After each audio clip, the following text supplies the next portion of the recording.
புல்லடிச்சும் போதை இல்லை, bullet beer அடிச்சும் கிக்கி இல்லை, கல்லு குடிச்சும் தூக்கம் இல்லை, கண்ண மூடுனா கனவுல நீதானே. வேற யார் வருவா?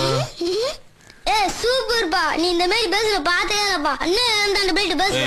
போடா. ஆமா, ஒரு வேலை முடிஞ்சு கழித்து விட்டுருவே. என்னது? அதெல்லாம் ஒண்ணுமில்ல, நாங்க வேற வச்சிருக்கோம்ல. பாத்தியா எப்படி அம்புட்டு இருக்கோம் பாத்தீங்கல்ல? பாரு, நல்லா பாரு.